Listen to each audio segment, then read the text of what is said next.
같이 보시고 하나님 말씀 증거하도록 하겠습니다.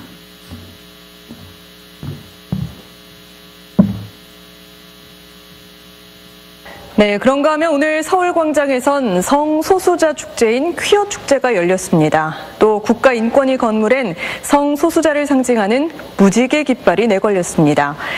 인권위는 성소수자의 인권과 차별을 개선하는 활동을 지지하는 의미라고 설명했습니다. 어느덧 국내에서 19년째를 맞는 퀴어 축제. 해를 거듭할수록 집회 취지에 공감해 참석하는 사람들이 늘고 있지만 옷차림이나 분장 같은 표현 방식에 대해선 부정적인 견해도 많습니다. 안상우 기자가 현장에서 양측의 의견을 들어봤습니다. 서울광장을 가득 메운 군중이 일제히 일어나 환호합니다.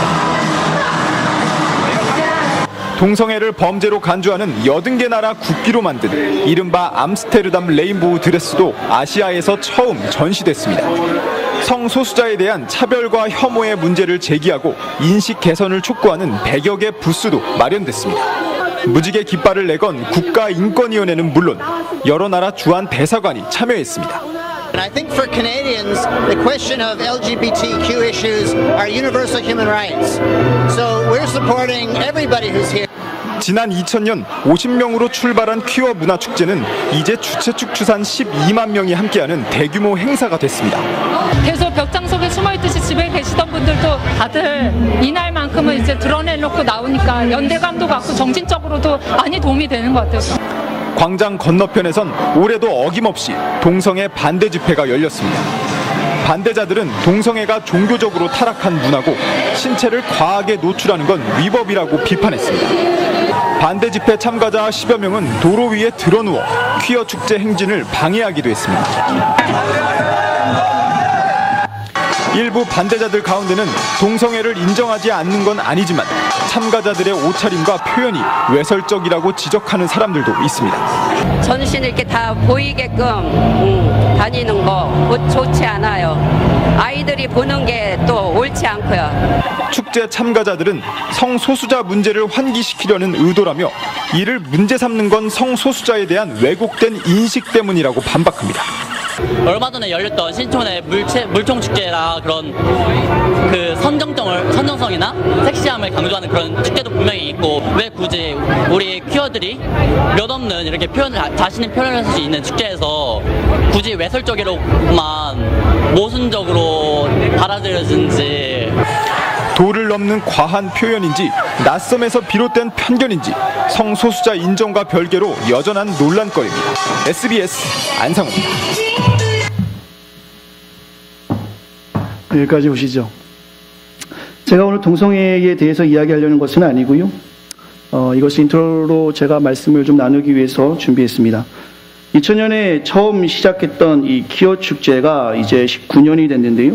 영상으로 보셨던 것처럼 지난 4, 5년 동안에 아주 큰 이슈를, 이건 대한민국에서 일어나는 일입니다. 큰 이슈를 가지게 되었고요.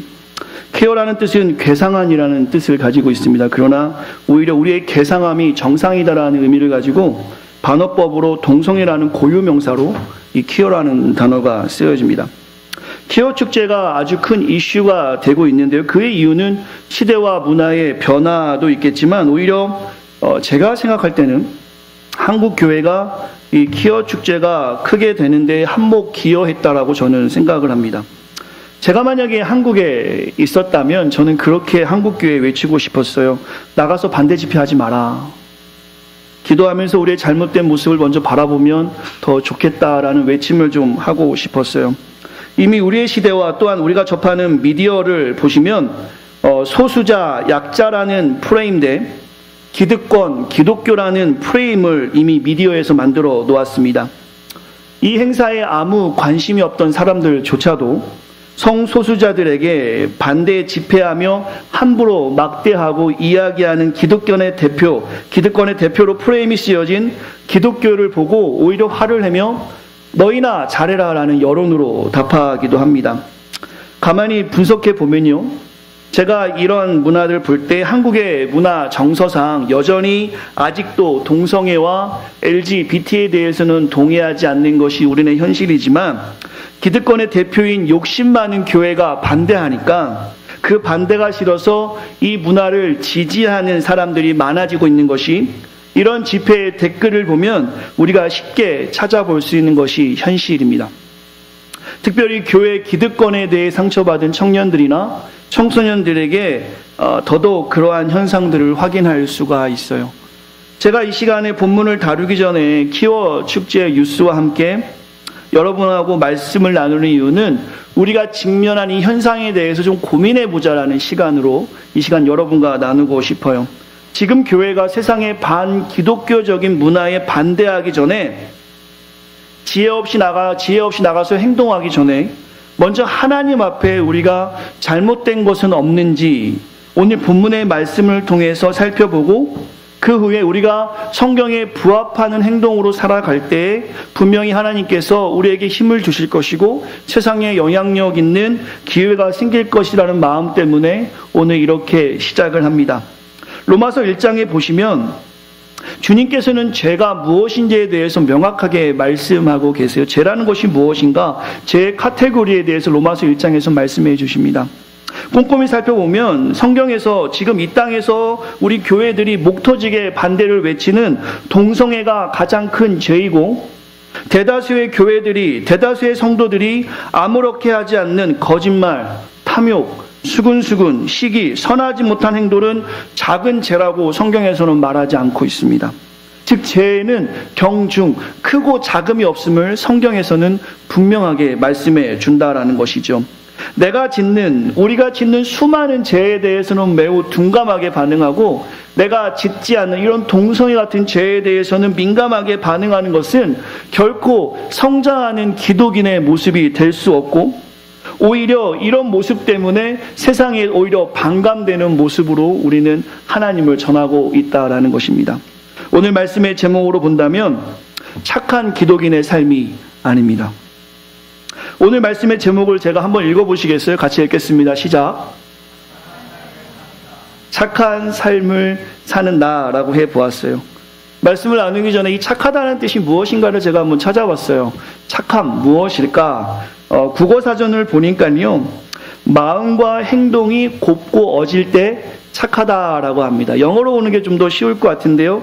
Good natured, nice, kind, generous, 이런 표현을 착하다라고 해석되고 있더라고요. 저는 착하다는 말을 좀 좋아합니다. 제가 안 착해서 그런 것 같아요. 제가 안 착하기 때문에 그 말을 더 좋아하는 것 같아요. 언젠가 될지 모르지만 제가 죽는 날, 하나님이 불을 쏟아내는 그날에 저를 아는 수많은 사람들이 저에 대해서 이야기할 때, 그 목사님 참 착했어 라는 이야기만 들으면 저는 그것으로 It's okay, 그것으로 만족할 것 같아요. 언제가 될지 모르겠지만 착한 아빠도 되고 싶고요, 착한 남편도 되고 싶습니다. 무엇보다도 주님 닮은 착한 제자가 되고 싶은 것이 저의 소망이에요. 그러한 마음으로 오늘 말씀의 제목을 지어보았습니다. 그동안에 우리가 성도님들이 기억하시면 좋을 것 같은데, 에베소서 강해를 18번째 하고 있는데요, 1장부터 3장까지 교리적인 부분을 다루면서 공동체를 이야기했습니다. 그리고 4장부터는 우리 개인에게 좀 집중하는 말씀을 증거하고 있어요. 여러분과 제가 이 말씀을 보면서 들으면서 여러분의 삶과 저의 삶을 개인적으로 한번 반추해 볼 수 있는 시간이 되었으면 좋겠습니다. 그냥 흘려듣는 말씀이 아니라 진지하게 고민하고, 좀 전에 보셨던 그 사회 현상에서 나의 삶이 대단하게 영향을 줄 수 있는가라는 어떤 질문을 던지면서 말씀을 이어갔으면 좋을 것 같습니다. 무엇보다도 오늘 우리는 이 착함의 의미를 계속해서 되새기면서 성경 그대로 본다면 오늘 본문의 내용들을 종합해 볼 때에 그 행동들 말입니다.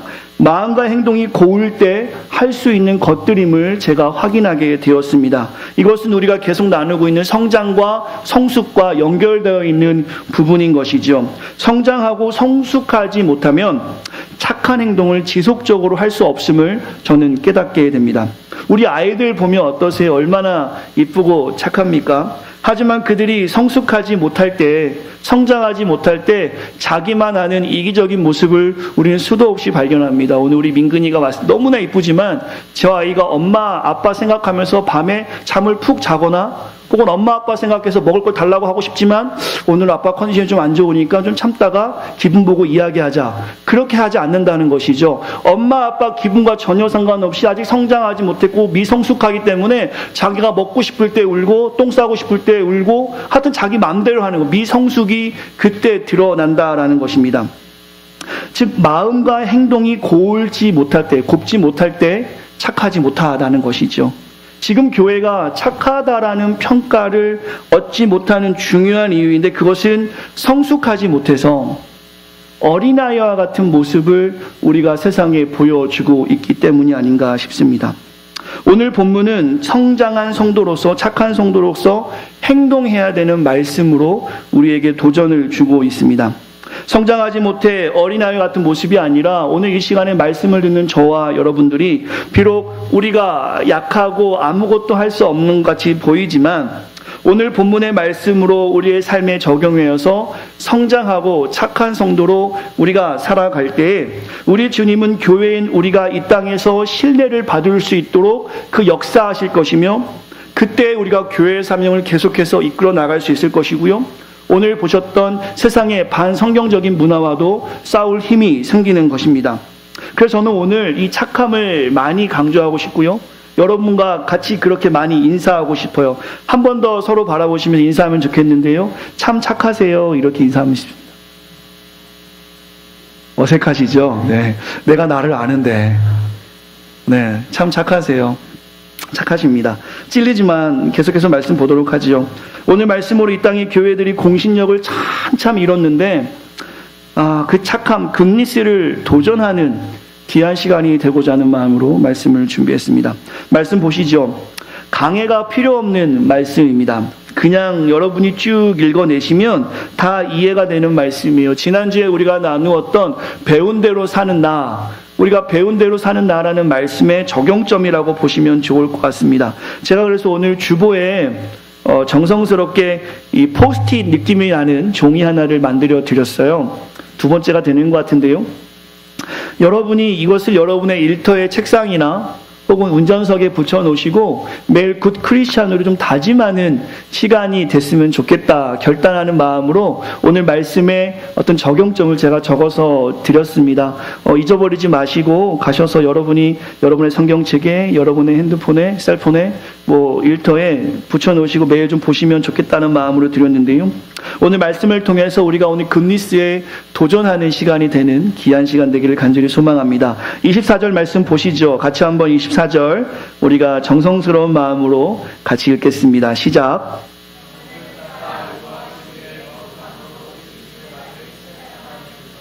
아멘. 지난주의 말씀을 한번 좀 기억하시면 좋을 것 같습니다. 혹시 지난주에 못 오신 분들은 꼭 설교를 한번 들어보시면 좋을 것 같은데요. 우리가 냄새 나지 않고 창피하지 않으려면 지난주에 말씀을 나눴죠. 옛모습을 벗어진 채로 살거나 혹은 옛모습의 모습을 툭툭 털어서 뒤집어 있는 냄새나는 모습이 아니라 옛사람의 모습을 벗었다라면 이제 주님 닮은 새 사람의 모습을 입어야 한다는 말씀을 드렸죠. 그리고 24절에서는 그 말씀을 이어서 의와 진리의 거룩함이라고 말씀하고 있습니다. 이 본문을 헬라어 원어로 보시면 좀 더 이해가 쉬우신데요. 진리로부터 나온 의와 거룩함이라고 해석하는 것이 훨씬 더 본문의 가깝습니다. 이것이 가리키는 의미가 무엇이냐면 진리를 아는 자는 진리를 만난 자는 의와 거룩함이 드러나게 돼 있다라고 성경에서 말씀하고 있는 거예요. 여기서 의와 거룩함은 하나님의 형상대로 재창조된 우리의 모습을 그대로 말하면서 새 사람의 윤리적인 덕목 혹은 자질을 이야기합니다. 그렇다면 24절의 의를 무엇을 의미하는 것인가? 의는 모든 생활 가운데 올바르고 충실한 삶을 의라고 합니다. 새 사람이 가져야 되는 모습이죠. 모든 생활 가운데 올바르고 충실한 삶. 거룩함은 무엇인가? 세상에서 구별되어 하나님께 속한 자로서 악에 물들지 않는 성결한 삶을 이야기합니다. 즉 올바르고 충실하고 성결함, 이 두 가지 덕목은 진실로부터 드러나는 것인데 그 진실은 바로 하나님입니다.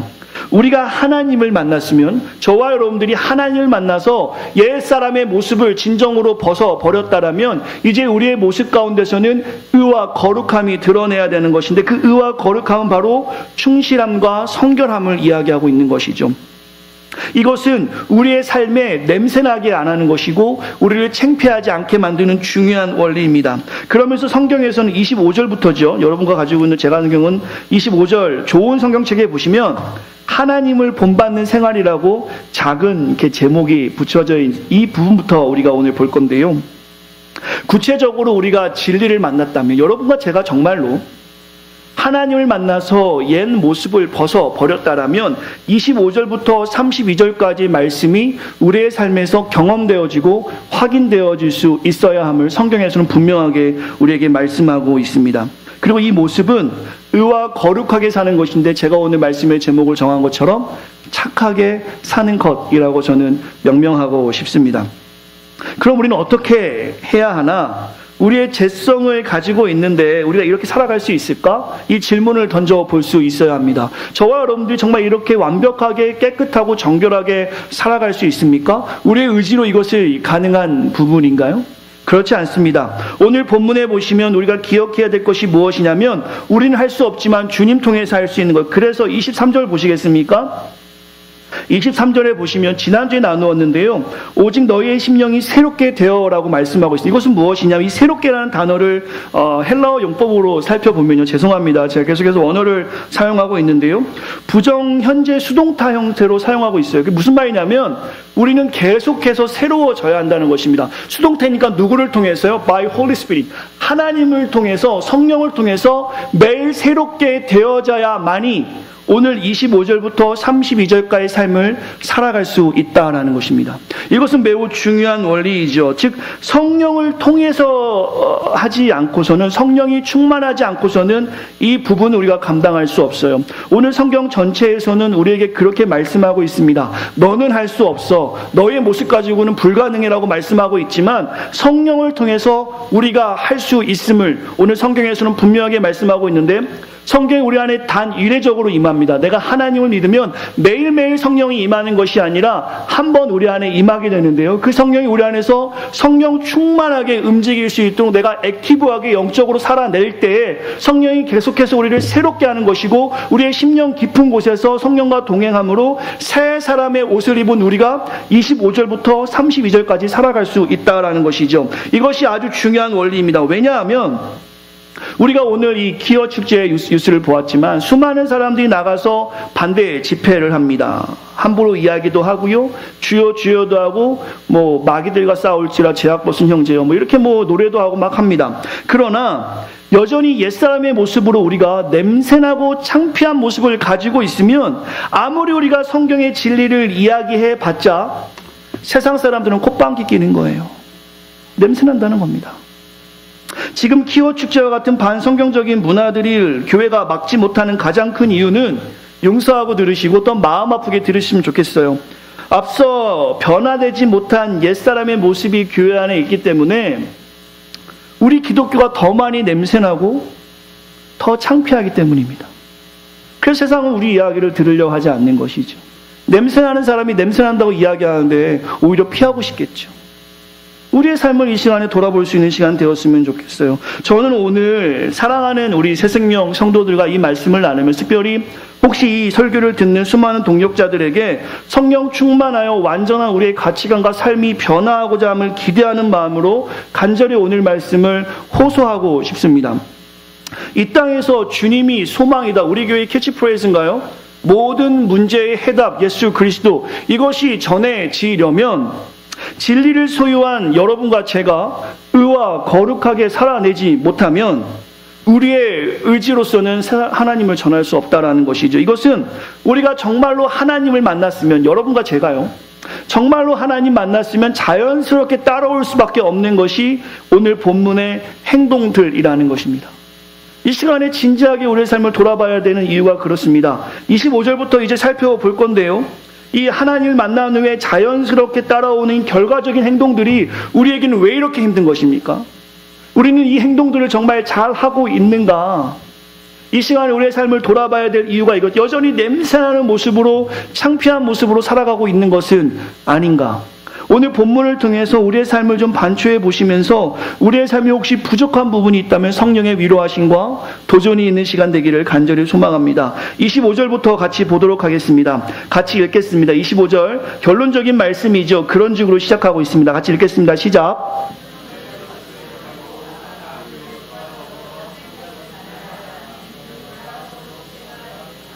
따라해 주시겠습니까? 거짓말하지 말자. 어렵습니다.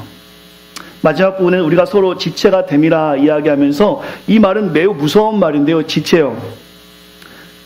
엄지손가락을 제가 깨물면 액기손가락이 못 느낄까요? 느낍니다. 그렇죠? 오늘 성경의 표현은 무엇이냐면요. 지체 안에서 거짓말을 하면 다 알게 돼 있다는 것이, 이거 너무나 무서운 얘기예요.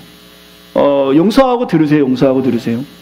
10계명이 교회에 있지만 숨겨진 11계명이 있습니다. 기독인들에게. 뭐죠? 들키지 말라. 들키지 말자. 근데 지금은 그런 시대가 아니에요. 다 들킬 수밖에 없어. 알아낼 수밖에 없습니다. 성도님들 공동체 안에서 거짓말하는 것들 걸릴 수밖에 없어요. 지체이기 때문에 그래요. 성경에서 매우 무서운 말씀을 하고 있는 거예요. 그러나 다시 원리를 본다면 우리의 삶을 보면 얼마나 거짓말 많이 하고 살아갑니까? 지금 다들 무반응하시면 저만 그런 사람처럼 되는 거니까 고개를 한 번씩 끄덕여 주시면 좋을 것 같습니다. 네, 걸리지 않게만요. 발가락을 끄덕이시든지 어쨌든 얼마나 많이 거짓말하고 살아가는지 몰라요. 뭐 한 예로 제가 필라델피아에 있을 때 교회에서 전화가 오면 제가 이제 셀폰 가지고 있다가 우리 한빈이들 수도 없이 거짓말하지 마라. I'm honesty. 그러다가 이제 전화 오면 한빈이가 받아서 아빠 없다 그래라. 전화해고. 이전에 지금 안 하고 성도님 전화하시면 제가 받지요. 네, 안 받지 않습니다. 이전에 호랑이 담배 피던 시절에요.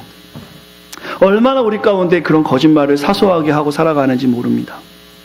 만약에 여러분이 정직한 분이시라면 이건 어떠세요? 하나님께는 거짓말 안 하고 살아가십니까? 우리가 주님을 찬양하죠. 주님을 찬양하오니 주님을 경배하오니 왕이신 예수여 오셔서 자정하사 다스리소서 하는데 세상에 나가면 주님의 다스림을 정말 받으면서 살아가십니까? 우리의 입술로는 그렇게 찬양을 하지만 왕이신 예수라고 우리가 높여 주님을 찬양하지만 정말 왕이신 예수님이 여러분의 삶의 왕이 되시고 있습니까? 성경에서는 분명히 말씀하고 있어요. 거짓말. 기독인이 거짓말을 밥 먹듯이 한다는 것은 매우 냄새나는 것입니다. 기독인이 밥 먹듯이 거짓말하고 살아가는 것, 삶의 일치가 이루어지지 않는 것은 냄새나고 창피나는 일이에요. 세상에선 그것을 보고 있단 말입니다. 우리 모두가 지체이기 때문에 감출 수 없다라는 것이에요. 오늘 성경에서는 분명히 말씀하고 있습니다. 진리를 가졌으면, 진리를 만났으면 거짓말하지 말라라고 성경에서는 말씀하고 있는 것이에요. 이것은 매우 부끄러운 삶이지만 오늘 다시 한번 다짐해야 될 것입니다. 어둠은 빛을 이길 수 없고 거짓은 참을 이길 수 없습니다. 이 말 우리 성도님 다 아실 거예요. 우리가 힘들어도 거짓의 삶에서 벗어나려고 노력을 하면 언젠가는 우리의 진실이 세상에 드러나게 되어 있습니다. 저렇게 나아가서 우리가 거짓된 삶을 살아가면서 너네들이 거짓이야 이야기하기 전에 먼저 우리가 거짓된 삶에 벗어나서 매일매일 진실된 삶으로 살려고 노력할 때 세상에서 우리를 하나님께 사용하신다는 것이죠. 영향력 주는 삶을 사용할 수 있다는 것입니다. 먼저 우리가 기억해야 될 것은 사소한 것에서부터 진실되게 살려고 노력해야 돼요.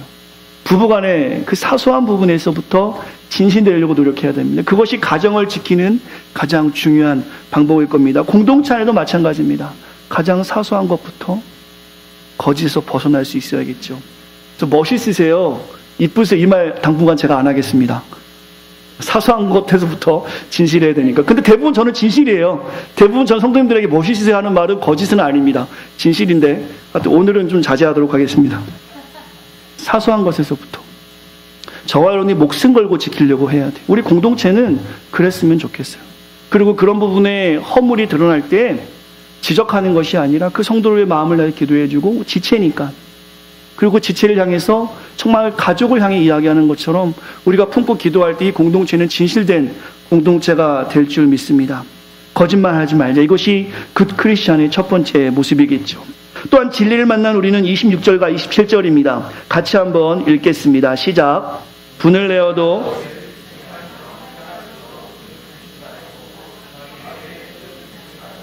아멘. 따라 하시겠습니까? 화내지 말자.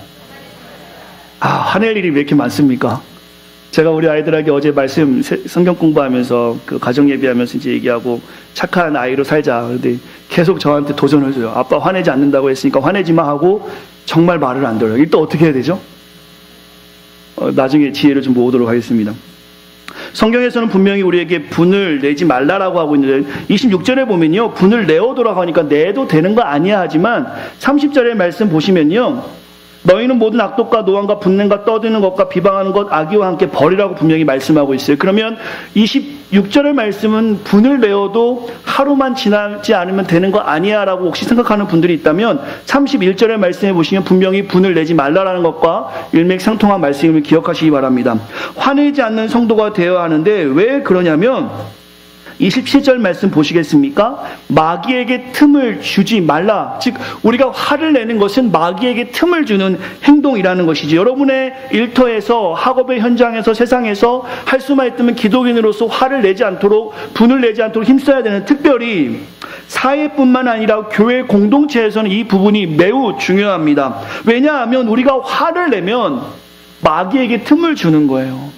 우리가 열을 내면 우리는 그것이 진리라 생각하고 정의라 생각해서 우리 안에서 막 나누지만 그것은 마귀에게 좋은 기회가 되는 것입니다. 아, 새생명교회가 지금 성도들끼리 싸우고 있구나. 그동안은 저들이 진실하게 살아가지고 틈이 없었는데 이 틈새를 공격하자 블루오션이 되는 겁니다.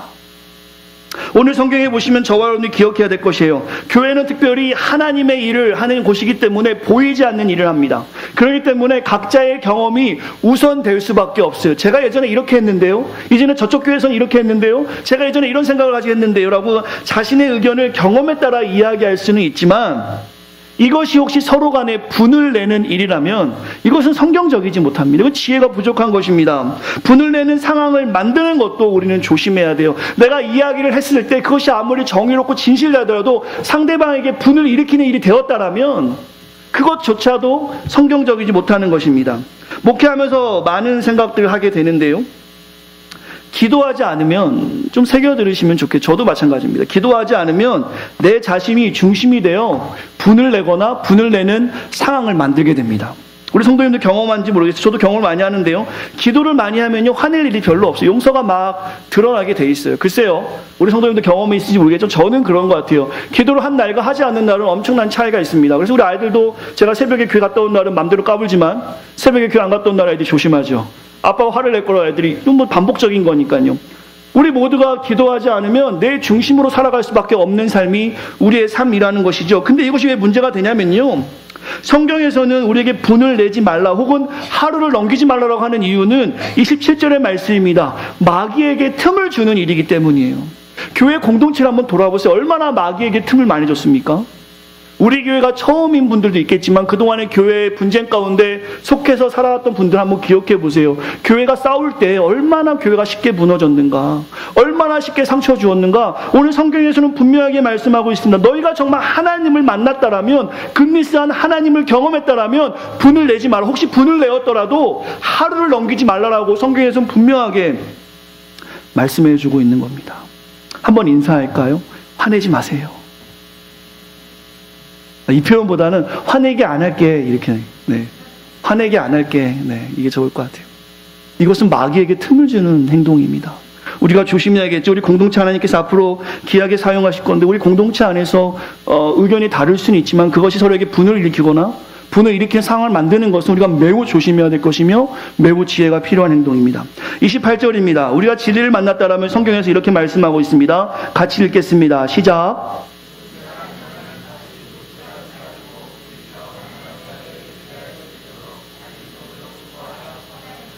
따라해 주시겠습니까? 선한 일을 하자.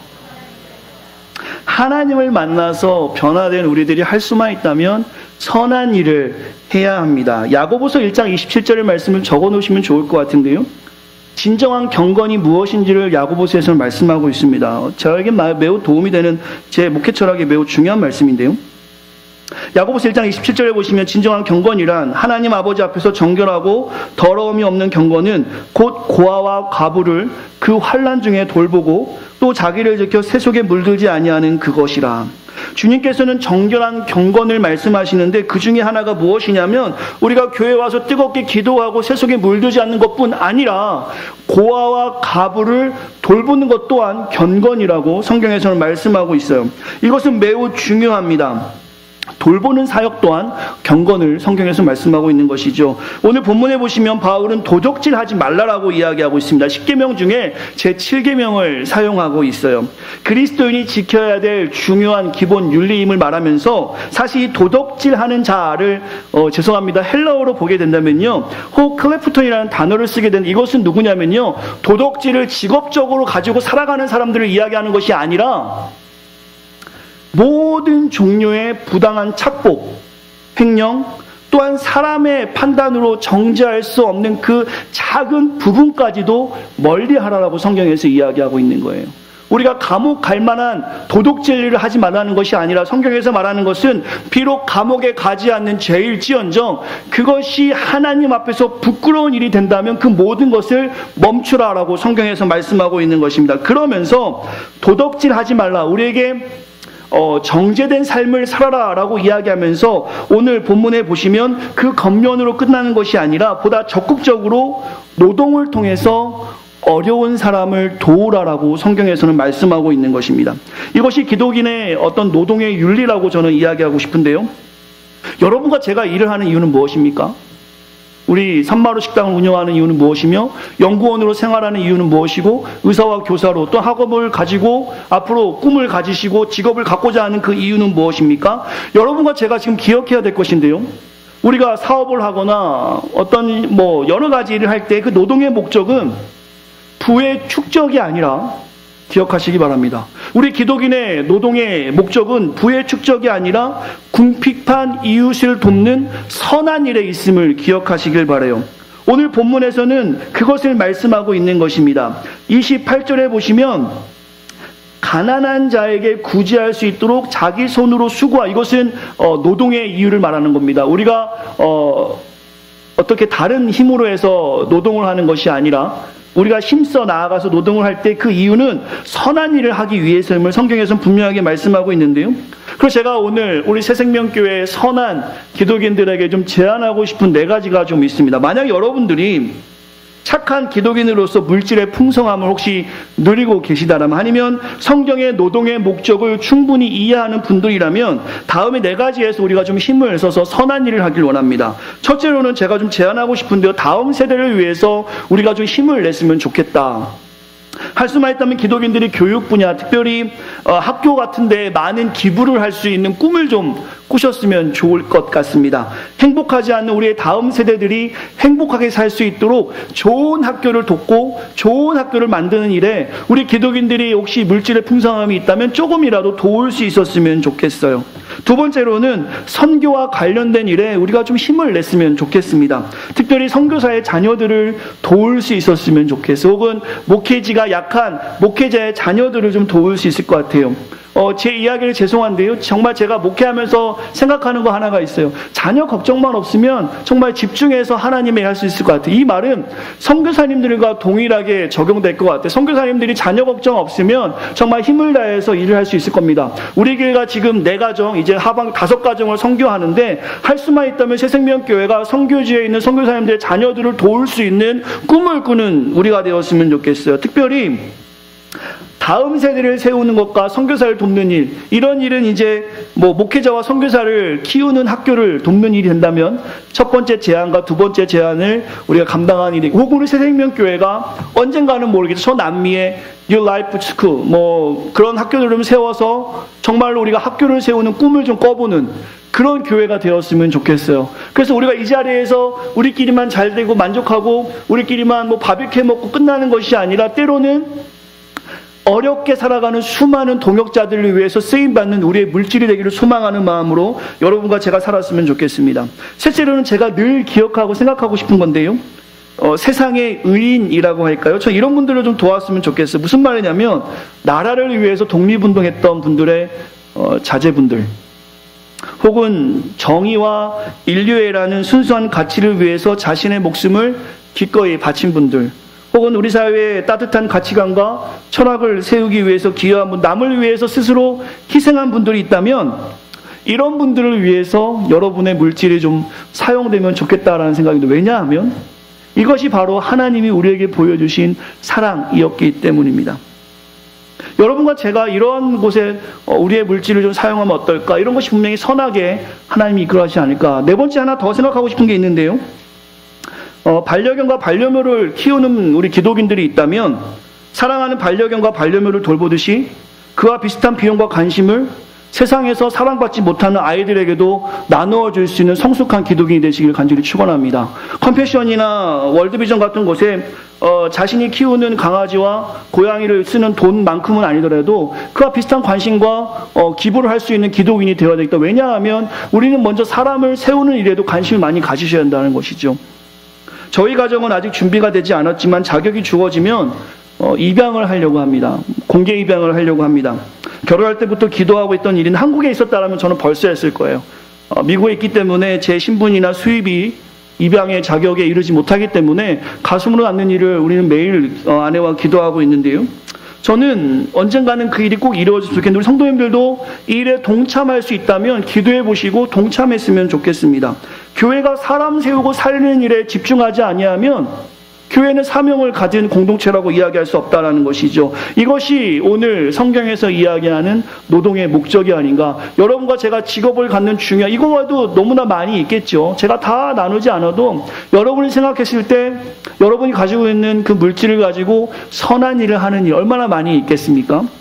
우리 교회가 앞으로 그러한 일에도 좀 많이 신경을 썼으면 좋겠어요. 홈리스 사역이라든지 또 몸이 좀 불편하신 분들이라든지 건강한 자녀를 둔 부모들은 건강하지 못한 아이들을 돌볼 책임과 의무가 있다고 저는 생각합니다. 이런 일들이 기독인들의 안에서 나누어지고 공유되어지지 않으면 세상을 돌보지 못하는 기독인의 모습은 결코 세상에 영향력을 줄 수가 없다라는 것이죠. 우리만 행복하고 우리만 편하다는 것에 멈추는 것이 아니라 이제 우리가 가진 그 풍성함을 가지고 나눌 수 있는 넉넉한 마음, 적어도 머릿속에서 생각할 수 있는 여유만 갖는다 할지라도 하나님께서는 그것을 기뻐 사용하실 거라 저는 확신합니다. 한번 인사할까요? 선한 일을 하자 이렇게 인사하겠습니다. 꼭 물질이 지금 나는 물질이 없어서 인사하기 좀 어려우면 괜찮습니다. 마음만 가져도 될 것 같아요. 우리가 선한 일 했으면 좋겠고 마지막으로 하나님을 만난 기독인, 옛사람을 벗고 새로운 마음을 가지고 새 사람을 위 기독인은 28절부터 32절까지 말씀인데요. 제가 읽겠습니다. 무릇 더러운 말은 너희 입 밖에도 내지 말고 오직 덕을 세우는 데 소용대로 선한 말을 하여 은혜를 끼치게 하라. 하나님의 성령을 근심하지 하기 말라. 너희 모든 악독과 노함과 분냄과 떠드는과 비방하는 것을 버리고 마지막 우리 32절 같이 읽겠습니다. 32절입니다. 32절 네, 띄워주시면요. 같이 읽겠습니다. 시작. 서로 친절하게 하며 불쌍히 여기며 서로 용서하기를 하나님이 그리스도 안에서 너희를 용서하신가 같이 하라. 인사할까요? 착하게 삽시다. 착하게 삽시다. 매우 어려운 말씀을 전하고 있으면 착한 것은 오늘 본문에 보시면 선한 말을 하는 것이겠죠. 욕을 하는 것보다는 서로 세워주는 말이겠죠. 이전에 많이 읽었던 책 중에 하나가 칭찬은 고래도 춤추게 한다는 책 우리 성도님 기억하시겠습니다. 칭찬하는 것이 얼마나 중요한 요소가 되는지 몰라요. 선한 이야기를 하며 은혜를 끼치게 해야 되며 성령을 근심하게 하지 말아야 됩니다. 우리가 서로 머리 받고 싸우면 성령이 근심하게 되는 일이 되는 것이에요. 서운한 게 생기죠. 살다 보면 마음속에 좀 저거는 좀 저렇게 하지 말지 서운한 게 생깁니다. 그래도 할 수만 있다면 성령을 근심하는 행동이 아니라 우리 안에서 은혜를 끼치는 행동으로 성숙한 모습으로 나아갈 것입니다. 또한 악한 것을 버려야겠지요. 또한 서로 친절해야 합니다. 제가 우리 새생명교회 처음 왔을 때 경험되어지는 것 딱 하나는 친절함이었어요. 그건 제가 분명합니다. 새생명교회 성도들은 참 친절해요. 그리고 배려할 줄 알고 섬길 줄 압니다. 제가 그것은 너무나 큰 우리의 자랑이라고 생각하는데요. 우리 교회가 이것을 가지고 우리가 착한 행동을 하기만 한다면 하나님께서는 이 공동체를 귀하게 사용하실 것입니다. 말씀의 결론입니다. 4장 전체의 결론이라고 할 수 있을 것 같습니다. 서론에서 저는 이 시대에 일어나는 반기독교적인 집회를 언급했습니다. 반성경적이고 반기독교적인 일에서 우리가 나가서 행동하기 전에 먼저 우리의 삶이 세상에 공감되어질 수 있도록 성경적으로 살아내는 일이 먼저 우리에게 필요합니다. 적어도 신뢰를 얻을 수 있는 언행 일치가 우리에게 있어야 되겠습니다. 주님을 기억하시길 원해요. 주님이 세상을 탓하시기 전에 세상의 악함을 말하시기 전에 먼저 사랑을 보여주셨습니다. 우리 주님께서 세상에서 행동하시기 전에 먼저 희생을 보여주셨죠. 우리 주님은 먼저 용서를 보여주셨습니다. 요한복음 8장의 말씀을 우리 성도님과 제가 기억했으면 좋겠어요. 바리새인과 서기관들이 음행한 여자를 잡아오죠. 그리고 예수님께 묻습니다. 이런 여자를, 음행한 여자를 돌로 치라 했는데 예수님 생각은 어떻습니까? 당신 생각은 어떻습니까? 라고 예수님께 질문하는 장면, 우리 성도님들이 기억하시죠? 우리 주님께서 8장 7절에서 그렇게 말씀하십니다. 너희 중에 죄 없는 자가 돌로 치라. 아마 한순간 정적이 흘렀을 것 같아요. 예수님께 거기에 대해서 무슨 얘기를 하나 들어보려 했는데 예수님께서는 분명하게 말씀하십니다. 너희 중에 죄 없는 자가 돌로 치라. 9절에서 이 말을 들은 사람들이 양심의 가책을 느껴 하나씩 나가고 예수님과 여자만 그 자리에 남게 됩니다. 11절에서 주님이 말씀하시죠. 그 여자에게 말씀하면 흐느껴 있는 여인에게, 이제 죽었구나 하는 그 여인에게 이렇게 말씀하십니다. 나도 너를 정죄하지 아니하노니 가서 다시는 죄를 범하지 말라. 삶과 행동이 일치된 주님이셨기 때문에 이렇게 말씀하셨을 때 누구도 주님에게 항의하지 않았다라는 것입니다. 오늘 우리가 본문을 통해 얻을 수 있는 교훈과 적용점은 바로 이것입니다. 언행일치. 착하게 사는 것.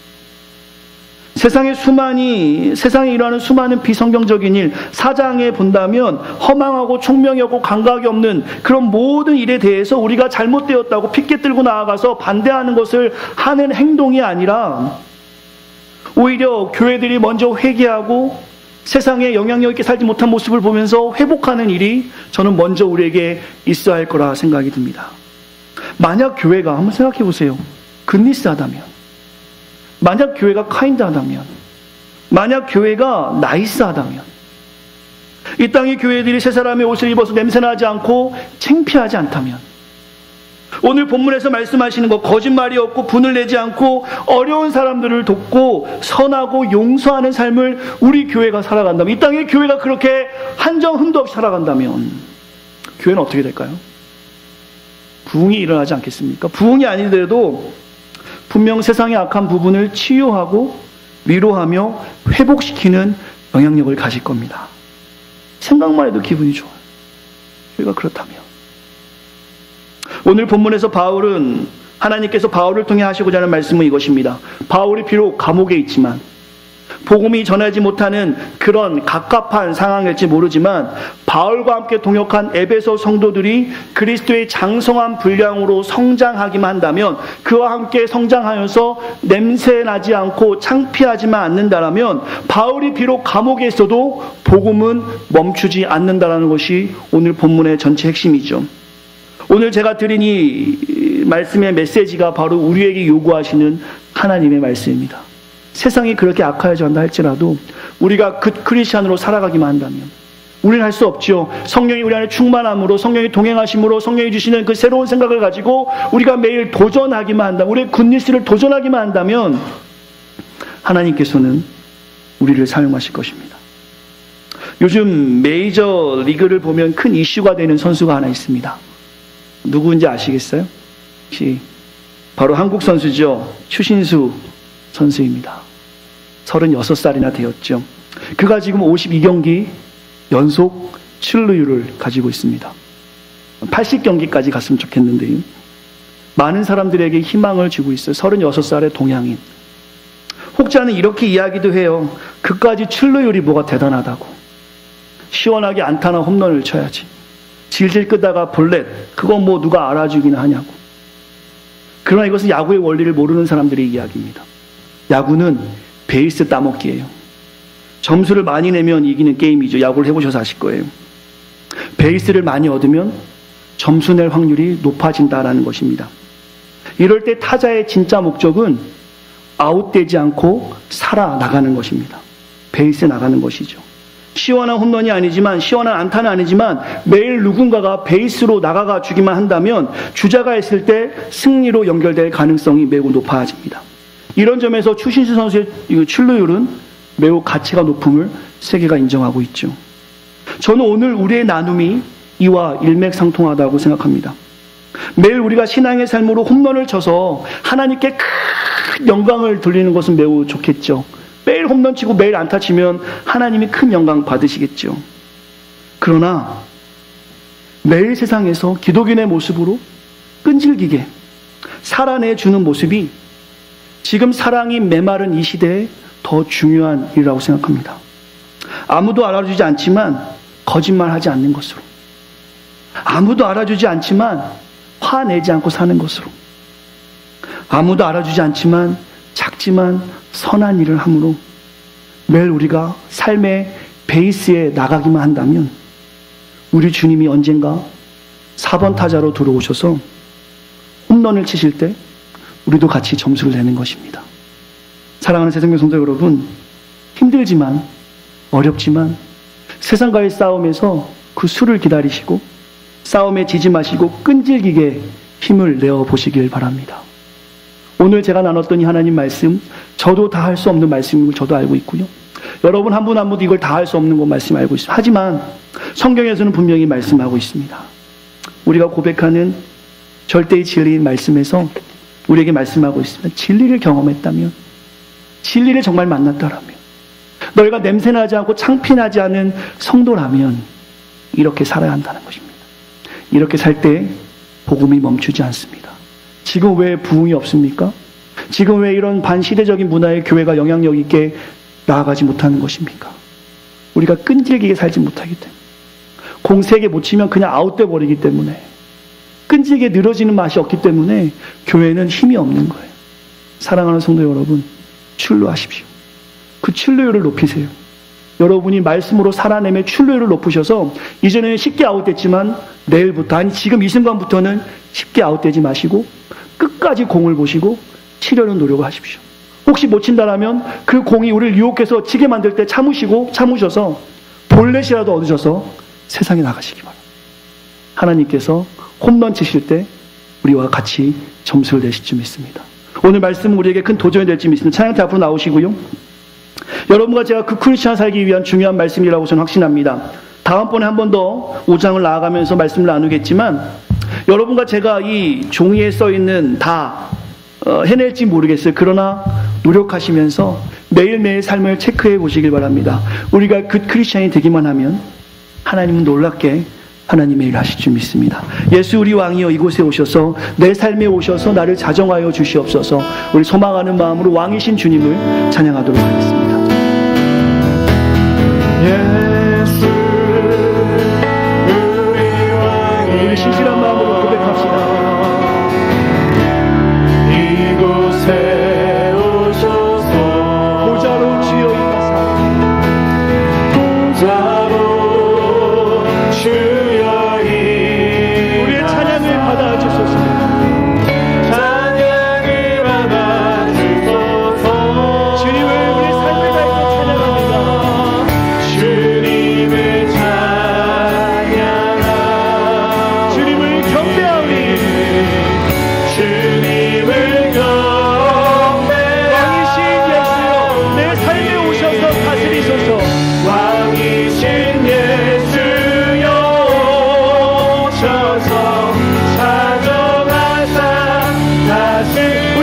고백합시다. 예수 우리 왕이여, 예수 우리 왕이여,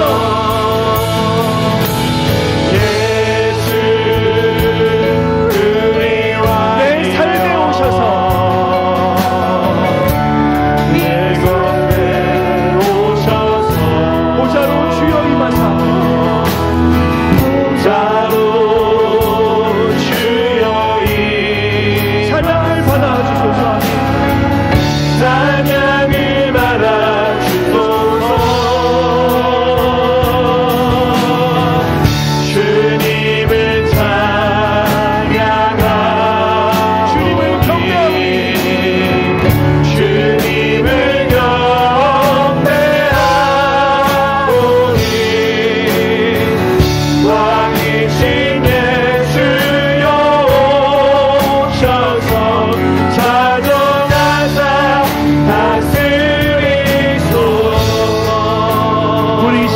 한번 마음을 다해서 크고 작게 기도하기를 원합니다.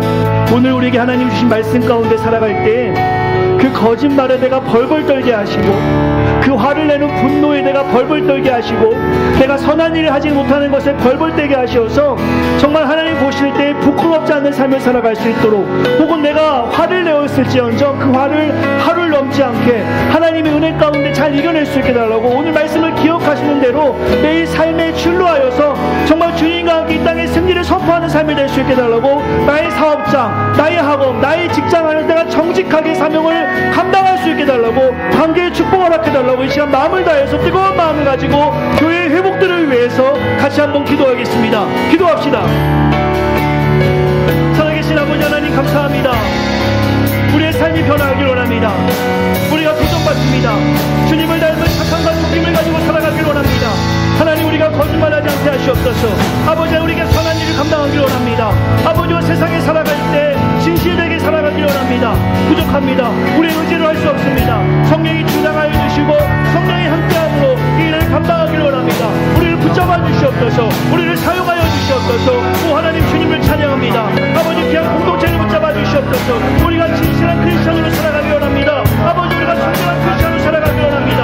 하나님 도와주시옵소서. 하나님 인도하여 주시옵소서. 하나님 역사하여 주시옵소서. 왕이신 주님을 찬양하며 주님의 삶을 모시고 나아갑니다. 아버지 하나님, 귀한 공동체를 붙잡아 주시옵소서.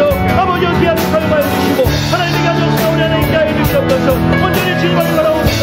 온전히 주님을 높여드립니다. 우리 인도하여 주시옵소서. 온 마음을 다해 주시옵소서. 마음을 소망합니다. 하나님 사용하여 주시옵소서. 하나님 높여드립니다.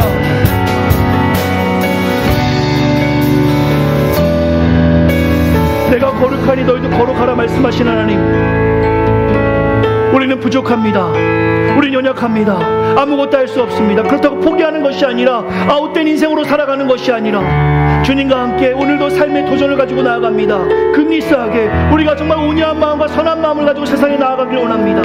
우리가 만난 그 하나님, 의와 진리로 거룩하신 하나님 안에 우리 새 생명 성도가 거하게 하여 주시어서 이 땅 가운데 패배의 마음을 가지고 살아가는 것이 아니라 말씀과 함께 승리의 마음을 가지고 살아갑니다. 세상은 악합니다. 분주하고 자기만 알고 따뜻하지 못한 세상에는 우리가 그 주님의 사랑을 가지고 나아가길 원합니다. 우리의 성도들을 사용하여 주시어서 거짓에, 화냄에, 분노에 우리가 벗어나게 하시고 날마다 선한 그리스도의 마음을 가지고 나아갈 수 있도록 이 공동체를 사용하여 주시옵소서. 만나면 기쁘고 헤어지면 아쉬운 공동체가 되게 하시고 주님의 사랑을 증거하는 공동체로 우리를 사용하여 주시옵소서. 주님을 찬양합니다. 우리를 붙잡아 주시옵소서. 이제는 우리 주 예수 그리스도의 은혜와 하나님의 크신 사랑과 성령님의 감안해주고 통 충만한 은혜가 이 시간 말씀 안에 살기를 다짐하여 특별히 선한 그리스도인으로 주님을 닮아가기를 소망하는 사랑하는 성도들 머리 위에 기도하는 제목 위에 귀한 다짐 위에 이제부터 영원토록 함께 있기를 간절히 축원하옵나이다. 아멘.